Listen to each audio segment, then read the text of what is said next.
Ehihie ọma nụ ụmụ aja anyị Igbo. Aka m bụkwa onye nke gị Nwaada Amaka gbara ọma ụzọ mmiri. Abụ m onye mgbasa ozi ọdịnala Igbo. Bụkwala onye akpọrọ ịlụ ọlụ gbasara ihe dị na ọdịnala Igbo. O nwere okwu nsị ka m bịa na-efi a ka anyị tụgharịa uche na ya. Ya bụ okwu nji maka ya wee bịa tata Bekee bụ maka mmụọ ọdịnala. Ọ maka mmụọ ọdịnala bụ okwu nji maka ya wee bịa n'efifi a sị ka anyị tụgharịa uche gbasara ya bụ okwu, maka na ya bụ okwu na ọ na-emebi ihe n'ọtụtụ ndị mmadụ. Mmụọ dị n'ala caused a lot of people problem and setback. And ị gakwanụ na church asị gị kpebe Holy Ghost fire, nọ ihe si na be nna gị na-eme gị, ị na-eti Holy Ghost fire, ị na-complicate issues for yourself the more. Gịnị bụ mmụọ ọdịnala? Mmụọ ọdịnala bụ mmụọ egwube na ngwuru. Mmụọ a na-enye ọjị na-enye mmanya ka e wee chekwaba ngwuru. Onwe ndị bụ ụkọ ụmụ na-eme ha, mebi amụta anwụọ, amụta nwa amụọ, wee jegide ije wee jee mee ofu ihe wee kpọtuo ofu mmụọ na ngwuru. Si mmụọ a na-aga na-egburu ihe na-enye ya ọjị ma ọ na-enye ya mmanya to ensure na ụmụaka na-amụ na ngwuru na survive, ka ihe na-eme ụmụaka na-amụ na ngwuru ka o medobe. Ụfọdụ bụ ndị ọ na-abụ ha na-etibiri na-anwụ n'ike, okoro eto eto ka a na-akpọ ya. Nwa ikorobịa before ya eru 30 years etibiri nwụọ, ọ na-eme na ngwuru, ajụba ese eje kpọtuo ofu mmụọ. Ụfọdụ bụ ndị nke ha bụ mebi na ngwuru ha bụ ebe emere omenala, in the sense na o nwere onye gbara afa ma na o nwere onye lụrụ ọdụ dịka dibịa ma ọ bụ eze nwaanyị na ngwuru ha. Mana ha bịazie duto n'ụka bịara, onye ọbụla bịa gbaketezi ya niile azụ, ọ na-akpa ike na-enye nsogbu. Ije si ebe niile ije asị gị mee nke a, tie faya, mee nke a, mee nke a, imechaa ya ihe na-ebe aka na-ebe. O nwee ebe iyi agadi asị gị ije ebupụ ihe ndị a niile, na ibupụ ha anya ya inwere onwe gị, na gị jee mụọ ya ọkụ mee ya nka. Ichefuzie nọ mmụọ bụ ihe a na-ekwu okwu ya, nọ mmụọ ka a na-ekwu okwu ihe a. Ịgbagodo ya ọkụ ma ọ mee nọ nke ịfụla anya ka ị mere ha, mmụọ ga-apụ. Mmụọ ọ na-esi n'ikuku, mmụọ ka nteke n'ishe ọ bụ na ọ chọrọ at any given time. O nwere ike ije ebe ọkụ mmụọ ahụ dị ga mebie ya, ọ gaa n'ukwu osi ga biri. Afụgo m ebe o merụ, egbugide osisi niile dị na compound, gbugide mmụọ a gaa n'aja anyị ga biri.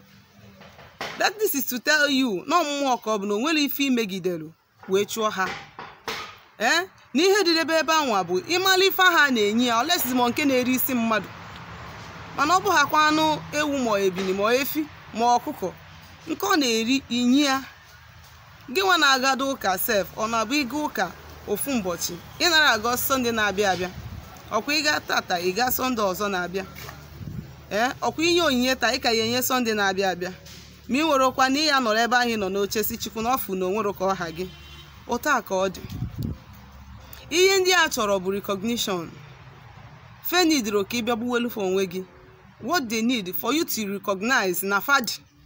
That is all, and you will be free. So a lot of us, ma nwoke ma nwanyị, ụmụada ka ọ na-akacha njọ n'ahụ. Ụmụada mmụọ dị na be nna ha na-eteki much interest. O nwere ike mmụọ dị na na nke na-eso gị abụ n'ikwu nne gị ka o so, ọ bụrụ iwu na obe nna gị. O nwere ike osi ikwu nne gị ma osi ikwu nne nne gị ma osi ikwu nne nna gị. O nwere ike isi ebe ọbụla, either from be nna gị ma ikwu nne gị ma ikwu nne nne gị ma ikwu nne nna gị wee na-enye gị nsogbu. Duto na o nwere ike ọ bụrụ ebe a ka mmụọ na-eso gị dị, o nwere ike bụrụ ebe a ka chi gị dị, o nwere ike ọ bụrụ ebe a ka si na ebe a ka a ga nọ wee mepelu gị ụzọ. But for the fact na ị da recognize mmụọ ndị ahụ, o nwegodi ihe na-eme abịa gbalụọ ya.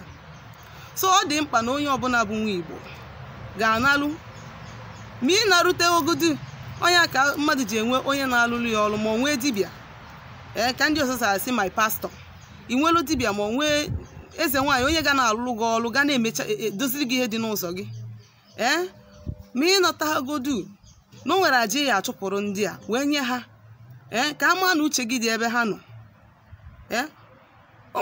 ị nwere ike imezikwa mmụọ a niile achụpụrụ achụpụ ihe a niile mebiri emebi ị nwere ike imezikwa ya ma ọ bụ na ọ nọ gị n'aka imezi so onwe na-ekwu sị na ọ dị mkpa na onye ọbụla ga-amali ihe nọ ya n'ụzọ maka mgbe ụfọdụ mmụọ a niile emere abandon nwere ike ịpụta tinyelu gị ọnwụnwa o nwere ka ọ bụla ebe ị na-alụ ọrụ o mee onye gị na ya na onye isi gị ohe etie gị for nothing o nwere ike ịkọsụ gị so many things o nwere ike ịbata n'ime nwa gị ma ọ bata n'ime nwaanyị ị na-anụ ma ọ bata n'isi ndị enyi gị onye ahụ asị ya egburokwa gị ihe egburo gị na ya ama nzu ike o nwere ike isi osi na from any means wee rek ya gị ịdị useless o nwere ike mgbe ị ga-ebidozie chọba n'onwe gị mgbe ahụ ị ga-adịzi ready to humble yourself mezie ya si gị mee na ego adịrọzi so nwanne m kaba alụ mali ihe nọ n'ụzọ gị dozie ihe nọ n'ụzọ gị ndị na-anaghị oke nye ha oke ha ka ị nwee ike ịkwụzi akwụzi ka ị dịrị n'ụdị aka m bụkwa onye nke gị Amaka gbara m ụzọ mmiri ana m arụkwa n'ọrụ ọdịnala Igbo a na-arụsi ike site n'ike nke Chukwu ike ndị ichie na mmụọ kpọrọ m oku na m agbakwa afa na-alụ ọrụ dị iche iche ọ bụ na o nwere ajụjụ ị chọrọ ịjụ ị ga-akpọ m na nọmba ma ọ chata m send m meseji na WhatsApp ma ọ na ịchọ ka agbaalụ gị afa na 070-373-11663 ngwa ka emesịanụ.